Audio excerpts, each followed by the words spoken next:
Hi everyone. I am very happy you are here with me today. Today we are going to practice English in a fun and powerful way. Are you ready to speak English more clearly and confidently? Let us begin with a beautiful story and the shadowing technique. Have you ever heard of shadowing technique? Here is how it works. First, listen to me read the sentence. Then repeat after me. Copy my tone, speed, and pronunciation like a shadow. This is a simple but powerful method. It will help you improve your English. Today we will read a story called The Gift I Never Expected. It is about a smart young woman, a beautiful trip, and an unexpected love. Don't forget to like this video, subscribe to our channel, and click the bell icon. Let us begin the story. My name is Nisha. I am 23 years old. I work in a big company in the city. I love my job. I am very serious about my work. I always try my best. Last month, our company had an announcement. They said, there will be a competition. Every employee must give a short presentation. The best presentation will win a special gift. I was very excited but also a little nervous. I wanted to win. I worked very hard on my presentation. I stayed late in the office. I practiced my speech again and again. I made beautiful slides. Finally, the presentation day came. I wore my best dress. I felt ready. I stood in front of my team. I spoke with confidence. I shared my ideas clearly. Everyone clapped. After all the presentations, our boss stood up and said, I am very happy with all of you, but one person gave a special presentation. The winner is Nisha. I was shocked. I could not believe it. The boss smiled and said, your gift is a trip to the Maldives, a 3-day holiday, fully free. Everyone clapped again. I smiled with joy. It was my first trip to the Maldives. That evening I went home. I told my parents about the gift. They were very proud of me. They hugged me. My mother said, you worked hard, my daughter. You deserve this. I packed my bag with happy thoughts. I was ready for the trip. On the morning of my trip, I left home early. I was going to the port. The company arranged a big cruise ship for the trip. The sky was blue. The wind was cool. I was very happy. But then something happened. As I walked near the dock, a group of boys tried to steal my bag.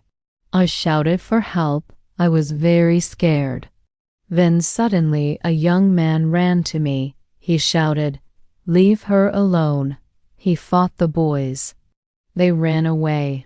I looked at him. He was tall and strong. He asked me, are you okay? I said, yes, thank you so much. He smiled and said, be careful. This area is not safe. I thanked him again. Then I left quickly to catch the cruise. When I reached the ship, I showed my ticket. I went on board. The ship was big and beautiful. I walked around. I found my room. It had a nice window with a sea view. Later, I went to the deck. I looked at the sea. Then I saw someone. It was the same boy who saved me. He was on the cruise. I was surprised. He looked at me and smiled. He walked to me. He said, hello again. Looks like we're on the same trip. I laughed. We started to talk. His name was Arav. He was 25. He worked in another company. He also won the trip. He had won for his work in marketing. We laughed together. We talked about work, food, and movies. We liked many of the same things.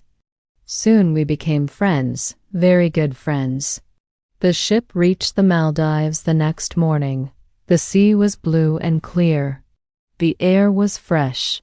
The island was full of coconut trees and white sand. The company had booked a beach resort. It was like a dream. Each person got a small beach house. Mine was lovely. It had a small balcony. I changed into a light dress. Then I walked to the beach. Arav was already there. He waved at me. We spent the day together. We went swimming. We played beach volleyball. We had fresh coconut water. That night we sat by the beach. There were lights and music. People were dancing. We talked about our families. We shared stories. He said, "You are very smart, Nisha. I like your ideas and your energy." I felt shy, but I said, "I am glad we met." The next day we went on a boat ride. We saw dolphins. We took photos. We laughed a lot. I felt very happy. It was like a dream. But in my heart, I was confused. I was starting to like him. Was he feeling the same? On the last evening, we had a beach dinner. There were candles and soft music. The sky was full of stars. I wore a blue dress. He wore a white shirt. We sat on the sand. We ate together. We talked about life. Then something happened. Suddenly, there was a loud sound. A firework in the sky. Everyone looked up, and then it started to rain. Soft, warm rain. People ran for cover, but we stayed there. He looked at me. His eyes were soft. He said, "I do not know what this is, but I feel very close to you. You are more than a friend." I smiled. I said, "I feel the same." He gently held my hand. We sat in the rain. The waves touched our feet. It was a perfect moment. No words, just feelings. The next morning, we packed our bags. It was time to return. At the airport, he looked at me and said, "This is not the end. This is the beginning." I nodded. I felt happy. We returned to our cities. We started talking every day. We met on weekends. Slowly, our love grew stronger. We did not rush. We took time. We learned more about each other. And one day, he asked me to be his girlfriend. I said yes. That day, I remembered my presentation. I remembered the gift, and I smiled because the best gift I got was not just the trip. It was him. The gift I never expected. Great job. You finished the story. Now go back, listen again, and repeat each sentence out loud. This will help your speaking, listening, and pronunciation. If you like this story, do not forget to subscribe and like the video. Thank you for practicing English with me. See you next time. Life back in the city felt different after the Maldives. The gray buildings and the constant hum of traffic seemed a little less oppressive because now my world had a new color in it, the color of Arav's laughter, the blue of the Maldivian sea we remembered together. Our daily video calls became the highlight of my routine. We'd share our day, the small wins, and the minor frustrations. He was working on a big marketing campaign, and I was leading a new project at my firm. We became each other's cheerleaders, just as we had been companions on the beach. The first weekend after our return, Arav took a train to my city. The nervous excitement I felt waiting at the station was a new kind of thrill. When I saw him walking towards me with that same easy smile, my heart did a little flip.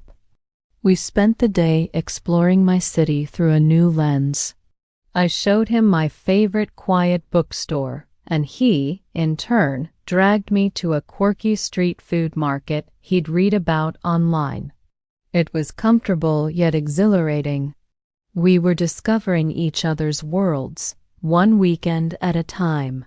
A month later, it was my turn to visit him. His city was bustling, known for its tech parks and vibrant art scene. He had planned a perfect weekend. On Saturday, he took me to an interactive art exhibition, knowing my love for creative ideas. As we walked through rooms of light and sound installations, he explained how marketing, too, was about creating experiences. The connection I felt wasn't just romantic. It was intellectual. We challenged each other's perspectives, debated ideas, and found a mutual respect that deepened my feelings. However, it wasn't all perfect sunsets. Real life brought its first test. My project at work hit a major snag, requiring me to work several late nights and weekends. Our planned visits had to be postponed.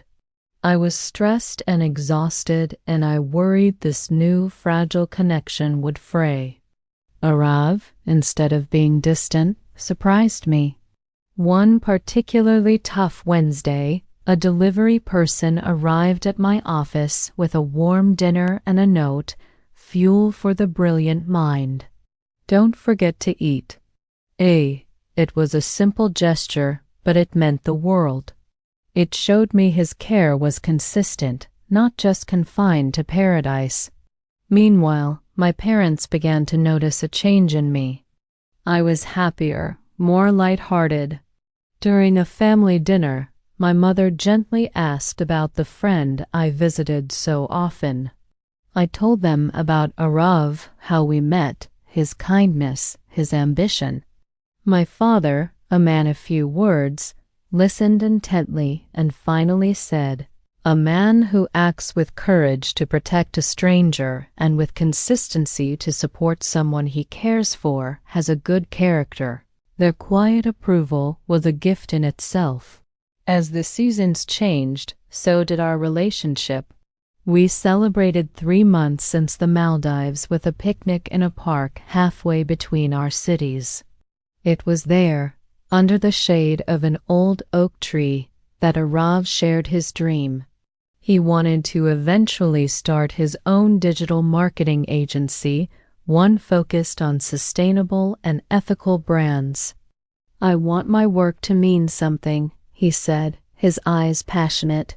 His vulnerability in sharing this dream made me share mine, a desire to move into international business strategy, to bridge markets and cultures. We weren't just planning dates.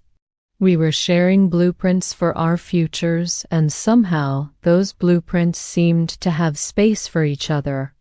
The 6-month mark coincided with a long holiday weekend. We decided to go on a short trek to the mountains, a different paradise from the sea. The physical challenge of the climb was a metaphor for our journey. There were steep, difficult parts where we had to stop, breathe, and help each other over rough patches. But the view from the top was breathtaking. As we sat watching the sunset paint the peaks in hues of orange and purple, Arav wrapped his arm around me. "You know," he said softly, "that day on the dock, I wasn't just being a hero. I saw you so focused and determined, even while you were scared. I was drawn to your strength. Winning this trip felt like luck, but meeting you felt like destiny." His words settled deep within me. I realized our love story wasn't a fairy tale of chance. It was built on a foundation of mutual admiration, shared values, and the choice to show up for each other in the mundane reality of everyday life. The trip was the spark, but we were the ones carefully tending the flame. Back in the city, we began integrating our lives more. I introduced him to my close circle of friends over a chaotic and fun game night. He fit right in. He took me to a dinner with his college buddies, and their easy banter showed me a different side of his personality. We were becoming part of each other's ecosystems. One evening, while cooking dinner together at my apartment, A task that usually ended in a flower fight or laughter over burnt rice. We had a serious conversation. We talked about the challenges of a long-distance relationship, the travel costs, the occasional loneliness. It was a practical, unromantic talk, but necessary. We agreed to take it one step at a time, with the goal of one of us possibly relocating in the next year, but only if it aligned with our career goals. The maturity of that conversation gave me more confidence than any grand romantic gesture ever could. Now, as I write this, it has been almost a year since that presentation that changed my life. The trophy from the competition sits on my bookshelf, a nice reminder of professional achievement. But next to it is a framed photo from the Maldives. Arav and I, dripping wet from the rain, laughing under the fireworks. That is my true prize. Arav and I are still learning, still growing. We argue sometimes about silly things, like whose favorite movie is better. We miss each other achingly on some weeks. But every time we reunite, whether at a train station or an airport, that same jolt of joy reminds me of the magic on the dock. He is my partner, my unexpected gift, and our story is still being written, one conscious, loving choice at a time. And it all began with the courage to give a presentation, the luck of a one trip, and the beautiful, unforeseen moment when two paths collided and decided to walk forward together.